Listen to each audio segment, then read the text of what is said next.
तो स्टूडेंट्स, आपने देखा टाइटल, जो टाइटल लिखा हुआ है what after 10th and how to start class 11। ये एक $1 मिलियन क्वेश्चन है और ये बात मैं कर सकती हूँ अपने समवेयर अराउंड 25 ईयर्स के टीचिंग एक्सपीरियंस से। The moment you come to class 10th, 10वीं में आए नहीं और एक बड़ा ही शानदार सा एक हवा वाला माहौल बन जाता है घर में और लगता है कि भाई आप ज़िंदगी में कोई बड़ा काम करना जा रहे हैं। और क्या काम करने जा रहे हैं? आप 10वीं बोर्ड देने जा रहे हैं भाई, क्लास 10th के बोर्ड्स। अब क्लास 10th के बोर्ड्स भी दे दिए and you are through it. अच्छी तैयारी करी हमने and I think we have given it a good shot and you are quite satisfied. आप काफ़ी संतुष्ट हैं कि मैंने अपनी तैयारी कर ली, मैंने अपने बोर्ड्स दे दिए। अब छुट्टियों का टाइम और अब एक अंदर से एक अलग सी धक धक, क्योंकि you are embarking on a new journey and that is your class 11th। And herein I step in as Shikha Soni with 25 years of teaching experience, a principal cadre government officer, and here we talk about how to start class 11th। क्योंकि अब 10वीं तो पूरी कर ली, एक milestone ज़िंदगी का पूरा हो गया। 10th के बोर्ड्स की हमने तैयारी कर ली, मार्क्स ठीक ठाक आ जाएंगे, अच्छे आ जाएंगे। लेकिन बच्चों, ज़िंदगी में आगे बढ़ने के लिए सिर्फ एक माइलस्टोन पे रुकना, that's not the solution.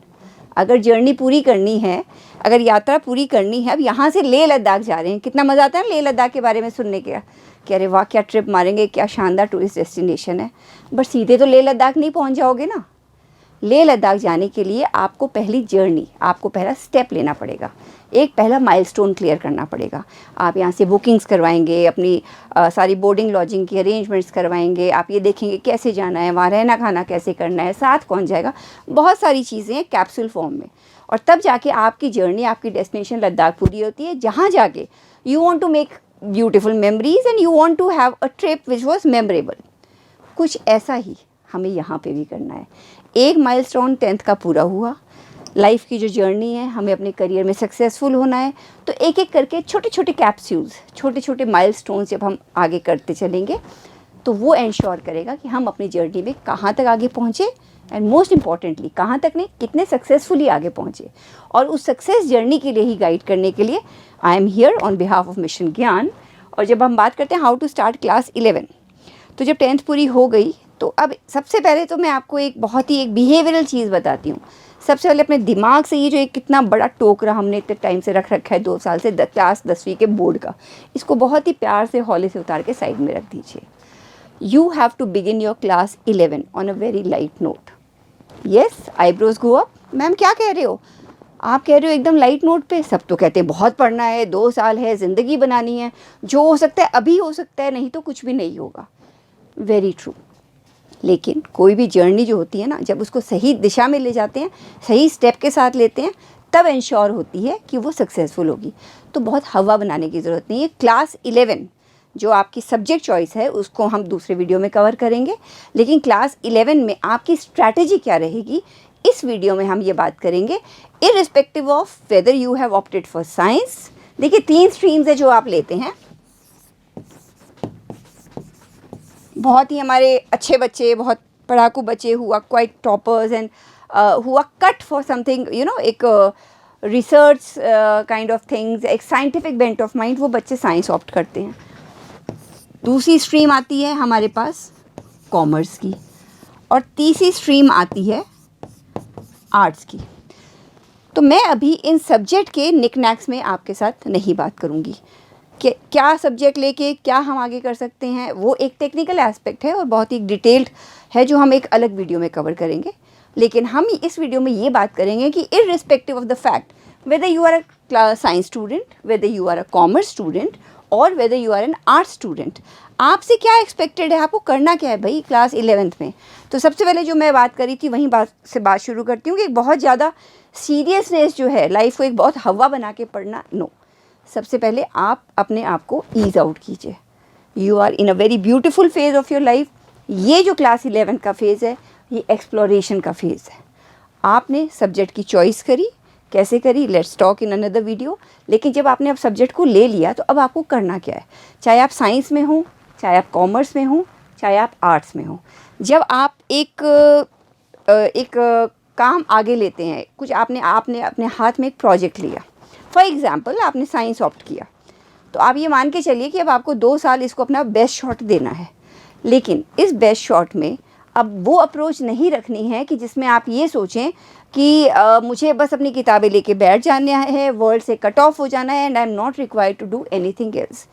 So no children, यहाँ पे मैं आपको ज़रूर ये कहना चाहूँगी कि क्लास 11 का जो फेज़ है ये आपका एक एक्सप्लोरेशन का, आपका डिस्कवरी का और एक सेल्फ अश्योरेंस का फेज़ होगा। क्लास 11 का फेज़ ऐसा है जहाँ पे आपने जो पहला कदम रखा, अब आपको उस कदम को सॉलिडिफाई करना है। देखिए, कदम रखने के बाद, सॉलिडिफाई करने के बाद विंग्स लेने की बात तो बाद में आती है। उड़ान तो हम भरेंगे, कक्षा 12 में भरेंगे और बहुत शानदार उड़ान भरेंगे बहुत अच्छी तैयारी के साथ, लेकिन उसका ग्राउंड वर्क जो है अपने आप को स्टेबल करना, एक अच्छा प्लेटफॉर्म बनाना, एक अच्छी नींव इस्टेब्लिश करना, ताकि क्लास 12th में हम बहुत अच्छा परफॉर्म कर सकें और क्लास 12 बोर्ड का हमारा जो रिज़ल्ट है बहुत ही शानदार रहे। ये तैयारी आपकी शुरू हो जाती है क्लास 11 से। तो अब क्लास 11 में करना क्या है? Classes have started, I am sure, and आप लोगों ने स्कूल जाना शुरू कर दिया है। आपको डे 1 से कुछ नहीं करना है, छोटी छोटी चीज़ें करनी है जो कि आपकी लॉन्ग रन में एक सक्सेस इंश्योर करती है।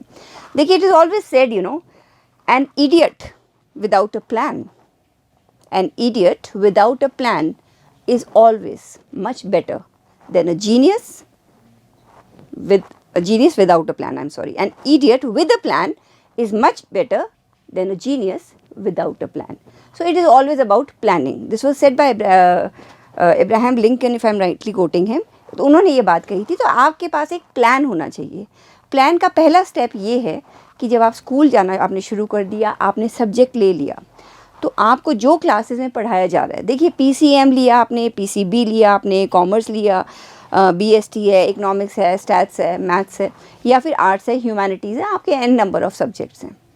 हमें हमेशा पता होता है कि हमारे इन 3 सब्जेक्ट में से कोई एक सब्जेक्ट जो होता है वो हम थोड़ा सा अगर उसमें कमज़ोर हैं। इंग्लिश में इसका एक टर्म है कि हम उसे कहते हैं Achilles heel, something that can get you caught. कुछ ऐसी आपकी कमज़ोरी जो शायद आपको लॉन्ग रन में आपका नुकसान कर सके।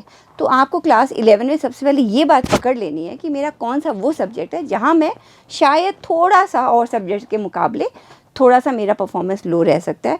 बस आपको ये आइडेंटिफाई करके जो पहले दिन से ये करना है कि जो आपके स्कूल में एवरीडे पढ़ाया जा रहा है, बच्चों बहुत हव्वे वाली तैयारी की ज़रूरत नहीं है, बहुत दरवाज़ा बंद करके कि अब मैं तो कक्षा 12वीं बोर्ड का स्टूडेंट हूँ और अब मेरे से तो 2 साल कुछ मत एक्सपेक्ट करो, मुझे सिर्फ पढ़ना है। No, it just requires 2 hours of everyday preparation. मात्र 2 घंटे। येस, आपको लग रहा है मैम क्या बात कर रहे हो, सिर्फ 2 घंटे में क्या हम क्लास 12th बोर्ड में बहुत अच्छा कर जाएंगे?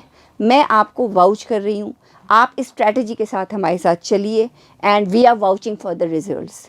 बहुत ज़्यादा आपको कुछ नहीं करना है, आप रोज़ के 1.5 से 2 घंटे जो आपको स्कूल में पढ़ाया जा रहा है आपके सिलेबस का, मैं बार बार ये कह रही हूँ कि टेक्निकली क्या कैसे करना है सब्जेक्ट वाइज, वो हम दूसरे वीडियो में डील करेंगे। एक जनरल अप्रोच की बात हम इस वीडियो में कर रहे हैं कि क्लास 11th में हमें क्या करना है। तो आप जो 1.5 घंटे 2 घंटे का स्लॉट है, आपको जो रोज़ पढ़ाया जा रहा है उसको आपको एवरीडे रिवाइज़ करना है। अब रिवाइज़ करना है, फॉर एग्ज़ाम्पल मैथ्स में एक नया टॉपिक इंट्रोड्यूस हुआ और आपको आज पढ़ाई गई, फॉर एग्ज़ाम्पल ट्रिग्नोमेट्री। जब ट्रिग्नोमेट्री पढ़ाई जाती है तो साइन थीटा कॉस थीटा जो है थोड़ा सा कुछ बच्चों को काफ़ी मुश्किल लगता है। लेकिन वो मुश्किल कब लगता है कि जब टीचर क्लास में पढ़ा रही होती हैं, उस वक्त तो हम घर आके देखते नहीं हैं। जब फर्स्ट क्लास टेस्ट आता है तो हम पूरा चैप्टर एक साथ लेके बैठते हैं।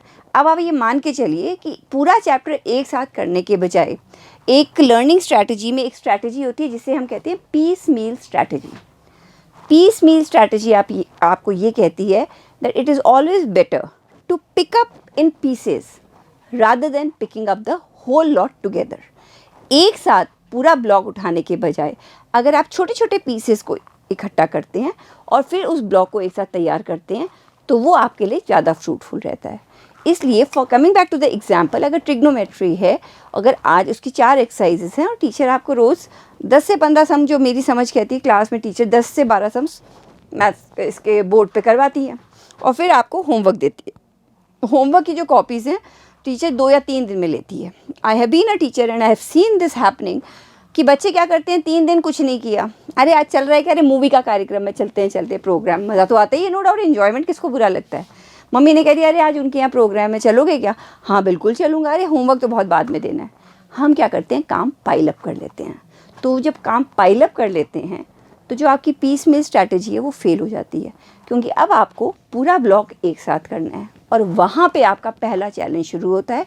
और मैं ये आपको साइकोलॉजिकल पॉइंट ऑफ व्यू से समझाना चाहूँगी, because I am from psychology background also, कि जब बहुत काम इकट्ठा हो जाता है, आप कभी भी देख लेना ये कुछ, ये अपार्ट फ्रॉम ये पढ़ाई ऑल्सो, यू नो, आपकी स्टडीज़ के अलावा भी जब हम बात करें, कोई भी काम जब थोड़ा थोड़ा होता है ना, तो हमारे लिए करना बहुत आसान होता है, because we feel we can do it and we feel competent. और कोई भी काम करने के लिए सबसे पहले हमें अपने ऊपर सेल्फ अश्योरेंस, हमारा कॉन्फिडेंस फुल होना ज़रूरी है कि मैं ये कर सकती हूँ। लेकिन हुआ क्या, 3 एक्सरसाइज हो गई इकट्ठी। अब 4 दिन तो भाई साहब हमने करे, खूब मज़ा किया, खूब इन्जॉय किया, it was nice lovely week. आज यहाँ गए, आज वहाँ गए, आज जीटी में मस्ती मारी, आज मूवी देखने चले गए। अब मैम ने मांगा है होमवर्क, फ्राइडे को नोटबुक सबमिट करनी है, अब आ जाओ थर्सडे को। अब क्या करेंगे, अब आपको वो 3 एक्सरसाइज करनी है, कुछ नहीं आता, कुछ किया ही नहीं 4 दिन, तो वो आपके पाइल अप हो गया। जब वो पाइल अप हो गया, यहाँ पे your psychology comes into question. आप चाह के भी, एंड आई एम वाउचिंग, ये एक ह्यूमन साइकोलॉजी का प्रिंसिपल है कि आप 90% तो वहीं पे फंबल कर जाएंगे, 90% वहीं आपका एक पहला चैलेंज खड़ा हो जाता है, क्योंकि जब काम इतना इकट्ठा हो गया, आपका कॉन्फिडेंस लेवल लो हो गया। जैसे ही आपका कॉन्फिडेंस लेवल लो हुआ, वो आपका आउटपुट में दिखेगा, और आप चाह के भी आप वो जो 3 एक्सरसाइजेज है नहीं कर पाएंगे। अब आप क्या करेंगे, मैं आपको बताती हूँ जो बच्चे करते हैं। अगले दिन स्कूल पहुँचे, सुबह फ़ोन किया, अरे भाई होमवर्क कर लिया क्या, अरे ले आना, मैंने उसे टीपा, अरे कोई बात नहीं, टीपा है कोई बात नहीं, ले आना, मैं भी टीप लूँगा। बहुत आसान है, खट खट खट खट, you know, cut copy paste का ज़माना है, we are living in an online world. अब चैट जीपीटी भी आ गया, बहुत ईजी है सब कुछ करना। लेकिन यहीं पे हम अपने लिए एक पहला ब्लॉकेट तैयार कर लेते हैं, क्योंकि जो वो पहला टॉपिक वहाँ रुका आपका ट्रिग्नोमेट्री, अब आपका आगे आगे वो पाइलअप होता जाएगा, क्योंकि आपने पीछे का चैलेंज पूरा नहीं किया, आपका वो टॉपिक क्लियर नहीं हुआ, स्कूल में टीचर ने दूसरा टॉपिक शुरू कर दिया है, क्योंकि पिछला ही पूरा नहीं हुआ। लेकिन क्लास के साथ साथ आगे पढ़ना तो पड़ेगा। अब वो पीछे वाला तो इकट्ठा हो गया, इसको कर लेंगे बाद में, सैटरडे संडे आएगा ना, तब मैं इसको बैठ के सारा कर लूँगा, अभी तो ये कर लेता हूँ। वो Saturday Sunday, mark my words, वो कभी भी नहीं आता है। It never comes children.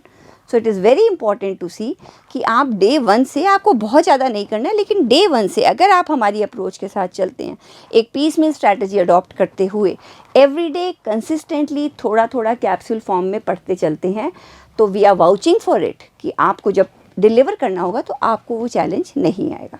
तो ये तो हुई एकेडमिक्स की बात कि हमें पढ़ाई करनी कैसी है। तो पढ़ाई ये तो हुई आपकी कौन सी बात, जो आपकी रेगुलर टीचिंग हो रही है क्लास की। फिर आपने क्या किया, दूसरी बात मैं आपसे ज़रूर शेयर करूँगी, जब भी आप कोई चैप्टर करते हैं, है ना, तो एवरीडे का आपने एक टाइम टेबल बना लिया, और ये मानते हैं, हम मान के चलते हैं, time tables are meant to be broken. मैं आज दिन तक टाइम टेबल्स तोड़ती हूँ, बनाती हूँ और तोड़ती हूँ, लेकिन एक कैप्सूल फॉर्म में ये ज़रूर देखती हूँ कि अगर मेरे 1 वीक के डिलीवरेबल्स इस 1 वीक के बाद मेरे को इतना करना था, तो वो मेरा हो जाना चाहिए। ये आपको खुद को चैलेंज देना पड़ेगा। एक बहुत ही अच्छा कोटेशन है that you have to push yourself, you need to push yourself to achieve in life what you are supposed to achieve। आपको जीवन में जो चाहिए या आप एक्सपेक्ट करते हैं अपने आप से कि आपकी लाइफ से एक्सपेक्टेशन है, मुझे लाइफ से ये चाहिए, तो वो जो आपकी एक्सपेक्टेशन है उसको पूरा करने के लिए बच्चों आपको क्या करना पड़ेगा, आपको अपने आप को डेली बेसिस पे पुश करना पड़ेगा। पुश मतलब क्या, धक्का देना पड़ेगा? नो, नॉट एट ऑल, धक्का नहीं देना है। धक्का अपने आप को किस दिशा में देना है, किस डायरेक्शन में देना है, to do the things which you don't feel like doing, right? You don't feel like studying, obvious सी बात है ना, जीटी का प्रोग्राम बन रहा है भाई, मूवी का प्रोग्राम बन रहा है, everybody is going out, cafe जाना है, रोसैडो जाना है, लाइट हाउस जाना है, कितना मज़ा आता है, इट्स लॉट ऑफ फन, बहुत अट्रैक्टिव लगता है, बहुत मज़ा आता है। लेकिन आपको अपने आप को पुश करना है, पुश जाने के लिए नहीं, पुश इस चीज़ के लिए कि मेरा जो आज का काम है, क्या मेरा वो हो गया क्या? अगर हो गया ना, go out and have your fun, go out and enjoy. Class 11 आपके लिए, मैंने जो पहले ओपनिंग स्टेटमेंट कही थी बच्चों, it is a stage of exploration, it is a stage of discovery, it is a stage of having lot of fun. Trust me, because जब तक आप फन नहीं लेंगे, जब तक आप इंजॉय नहीं करेंगे, तब तक आप एकेडमिक्स में डिलीवर कर ही नहीं सकते। एकेडमिक्स में अच्छा डिलीवर करने के लिए आपको अपनी जो दूसरी पर्सोना का एक एस्पेक्ट है आपकी पर्सनैलिटी का, कि आपको एंजॉय करना है, सबके साथ मिलना जुलना है, वो भी ज़रूरी है, लेकिन बैलेंस होना चाहिए। वो बैलेंस कब होगा? जब आप डे 1 से पीस मील स्ट्रैटेजी से चलेंगे। अब ये पीस में स्ट्रैटेजी करते करते अप्रैल में हुआ और आपने 2 महीने भाई क्या किया, 20 मई से आई थिंक स्कूल्स बंद हो जाते हैं, राइट। तो आपने 1.5 महीना क्या किया, जो जो टीचर्स ने पढ़ाया, ध्यान से सुनिएगा, 1.5 महीने में बहुत अच्छे बच्चे बने। जो जो टीचर ने पढ़ाया हमने रोज़ आके घर में 1.5 घंटा रोज़ का, ज़्यादा नहीं, 1.5 से 2 घंटा, कोई ज़्यादा मांग रही हूँ क्या आपसे? Trust me, it is nothing, you adopt your strategy and I M vouching for the result. फिर आपका जून ऑफ हो जाता है, उसमें आपकी जो भी कोचिंग्स हैं वो आप कर रहे हैं, वो एक पैरेलल चल रहा है। जुलाई में नॉर्मली जो टॉप स्कूल्स हैं काफ़ी एग्ज़ाम्स कंडक्ट करते हैं, राइट, जो आपके फर्स्ट टर्म के होते हैं समवेयर अराउंड अगस्त। अब क्या हुआ, क्योंकि आपने मई और जून में अपनी जो तैयारी कर रखी थी, अप्रैल मई का जो सिलेबस था वो आपने पीस मील स्ट्रैटेजी से कंप्लीट कर लिया था। अब आपको वो चैलेंज आएगा ही नहीं। कौन सा चैलेंज? जो एक साथ 4 एक्सरसाइज करने की आफत आ रखी थी, वो आफत तो आपने ख़त्म कर दी। सो नाउ व्हाट हैपन्स, जब आपका फर्स्ट टर्म आया, क्योंकि आपने बहुत ही जुडिशियसली, बहुत मज़े मारते हुए, फ्रेंड्स के साथ एंजॉय करते हुए, लेकिन रोज़ 1.5 से 2 घंटे पढ़ते हुए आपने क्या किया, आपने धीरे धीरे अपनी तैयारी कर ली। तो जब आपके फर्स्ट टर्म आए तो फर्स्ट टर्म तक का जो सिलेबस था ना, इररिस्पेक्टिव ऑफ साइंस, कॉमर्स और आर्ट्स, एज आई सेड, ये एक जनरल वीडियो है जिसमें हम जनरल आपसे बात कर रहे हैं कि आपको 11th में क्या करना है। तो जब आप फर्स्ट टर्म के एग्ज़ाम्स देते हैं तो आपका फर्स्ट टर्म का सिलेबस का जो पार्ट है, सिलेबस का एक मेजर पार्ट आपने तैयार कर लिया। अब जब तैयार कर लिया और जब आपने फर्स्ट टर्म के एग्ज़ाम्स दिए, यहाँ पे ये इंपॉर्टेंट है कि जब आपने एग्ज़ाम दिए तो आपको ये समझ में आया कि मैंने जो तैयारी की थी उसमें ये पार्ट जो है ये चैलेंज रह गया। फॉर एग्जाम्पल ट्रिग्नोमेट्री की 5 एक्सरसाइज थी, एक स्टाइल ऑफ क्वेश्चंस थे, ये मेरे अभी कमज़ोर पड़ रहे हैं। So you get that buffer time before your final exams. वो बफर टाइम बहुत सफिशिएंट होता है और अब आप आराम से क्या कर सकते हैं, उस अपने जो चैप्टर है, अपना वो जो टॉपिक है, वो पर्टिकुलर क्वेश्चन है, वो पर्टिकुलर एक एक्सरसाइज है, उसको आप आराम से प्रैक्टिस कर सकते हैं। And repeated practice is the key after the piecemeal strategy. Next point जो हम बात करते हैं वो हम बात करते हैं रिपीटेड प्रैक्टिस की। लेकिन रिपीटेड तो कब होगा? रिपीटेड तो तब होगा ना जब डे 1 से रेगुलरली लगोगे। अब बताओ, किताबें उठाओगे फर्स्ट टर्म में तो प्रैक्टिस तो कहाँ से आएगी, और रिपीट तो आउट ऑफ क्वेश्चन हो गया। इसलिए सबसे ज़्यादा इम्पॉर्टेंट है कि डे 1 से हम अपनी किताबों के साथ थोड़ा सा दोस्ती कर लें, है ना। किताबें हमारी दुश्मन नहीं है, बड़ा मज़ा आता है। लेकिन मज़ा कब आता है? जब हम रोज़ मिलते रहें। दोस्तों से रोज़ मिलते हैं तो कितना एंजॉय करते हैं ना। अब कोई फ्रेंड है, उसको मिलोगे 2 महीने बाद, गैप आ जाएगा, समझ में नहीं आएगा क्या बात की जाए। वही अगर फ्रेंड है, रोज़ गपशप होती रहे, चाहे 5-7 मिनट ही हो, थोड़ा फ़ोन पे बात हो गई, कभी मिल लिए, फिर 2 महीने बाद जब मिले तो खूब बैठ के जचा के गपशप लगाई। Same is the scenario with your books. Books से दोस्ती कीजिए, अपने सिलेबस से दोस्ती कीजिए। रोज़ 10 मिनट, रोज़ 1 घंटा अपनी उन किताबों के साथ गुजारा कीजिए समय, और आप देखिए कि when you come to your first term आपका एक मेजर सिलेबस का पार्ट जो है वो आप पूरा कर चुके होंगे। तो जो क्लास 11th में हमने जो 2 मेजर बातें करी कि आपको क्लास 11th में किस तरीके से करना है, करना क्या है, किताबों से दोस्ती करनी है, पीस मील स्ट्रैटेजी अडॉप्ट करनी है आपको, पीस मील स्ट्रैटेजी के साथ नेक्स्ट पार्ट प्रैक्टिसिंग रेगुलरली करना है। इसके साथ आपको एक फिक्स्ड टाइम टेबल फॉलो करना है जिसमें बहुत हवा बना के नहीं पढ़ाई करनी है। ये मैं आपको सबसे पहले बार बार असर्टिवली कहूँगी। देखिए, एक बहुत फेमस कोट है इंग्लिश में, don't take life too seriously because nobody does. अब सुनने में लगेगा बताओ ये मैम क्या बात सिखा रही हैं, मम्मी पापा तो कहते हैं सीरियस हो जाओ, पढ़ाई करो, सबने हवा मचा रखा है, और ये मैडम कह रही है don't take life seriously. Yes, you don't have to take it so seriously if you are focused. आप अपने लक्ष्य पे केंद्रित हैं, if you are ready to work hard. और वर्क हार्ड कितना? रोज़ 1.5 से 2 घंटा। अगर आप पीस मील स्ट्रैटेजी से काम करने को तैयार हैं, और अगर आप अपनी किताबों के साथ रोज़ की 1.5 से 2 घंटे की दोस्ती करने को तैयार हैं, तो there is no need to take life so seriously. You go out and have your share of fun, जाके एंजॉय कीजिए, अपने वीकेंड्स भी एंजॉय कीजिए, लेकिन अपना जो 6 दिन का आपका शेड्यूल है उसको फॉलो कीजिए। देखिए, डिसिप्लिन एक ऐसी चीज़ है ना ज़िंदगी में, जो बड़े बड़े माउंटेन्स जो है ना वो आप ओवरकम कर सकते हैं डिसिप्लिन के साथ। और ये जो सेल्फ डिसिप्लिन है ये आपके अंदर से आएगा, and self discipline is the key to success. आप सुनने में लगेगा अरे क्या है यार, ये मैम भी वही डायलॉग बोलने लगी जो सब बोलते हैं। बात वही है, लेकिन बात में 100% की सच्चाई है। सेल्फ डिसिप्लिन कितना चाहिए? इतना ही चाहिए कि आज मैंने 2 घंटे की पढ़ाई सोची थी, भाई अब आज नहीं हुई ना तो देख, तू मुझे बुला तो रहा है घूमने, मैं नहीं आने वाला, क्यों? क्योंकि मेरा आज का काम नहीं हुआ। आपको अपने आप को टारगेट देना है रोज़ का। अगर वो कर लिया तो उसके बाद there is nothing that is holding you back, there is nothing that you can't be doing. तो 11th जो है ना, क्लास 11th, वो आपका 12th का एक फाउंडेशन इस तरीके से हम तैयार कर लेंगे, एक बहुत ही स्ट्रॉन्ग नींव हम इस तरीके से तैयार कर लेंगे, और ये नींव ऐसी बनेगी जिसके ऊपर एक बहुत सॉलिड बिल्डिंग हम खड़ी कर लेंगे आपके करियर की, आपके एक स्टेबल करियर की। लेकिन उसके लिए काम हमें अभी से करना पड़ेगा। देखो होता क्या है, जब कोई बिल्डिंग बनती है ना तो फाउंडेशन बनता है, नींव डलती है। अब नींव अगर खोखली रह जाती है तो कुछ ही कर लो, ज़रा सा कुछ हुआ नहीं, वो building that comes crumbling down. Same is the case with you. So when you have entered your class 11, sit back, relax, take life easy. दोस्ती कीजिए अपनी किताबों के साथ, रोज़ से 1.5 से 2 घंटे की अपनी थोड़ी थोड़ी पढ़ाई करती जाइए। स्लो एंड स्टडी करते करते आप 11th के फाइनल तक पहुंचिए। अब 11th के बाद आपको 12th में क्या क्या करना है, किस तरीके से एक टेक्निक से पढ़ाई करनी है, और 10th के बाद क्या क्या सब्जेक्ट लेके हम कैसे क्या कर सकते हैं, किस सब्जेक्ट में हमारा क्या स्कोप है। क्योंकि देखिए आज का जो लाइन, एक ऑनलाइन युग में हम आ चुके हैं, and there lot of choices. आज से 25 साल पहले ये था भी साइंस ले तो डॉक्टर इंजीनियर बन जाए, नहीं तो तेरी ज़िंदगी ख़त्म। लेकिन आज के टाइम में आपके पास प्लेथोरा ऑफ चॉइसेस है। इन सब के बारे में हम आपसे बात करेंगे एक और वीडियो में। With that I sign off, Shikha Soni. Thank you.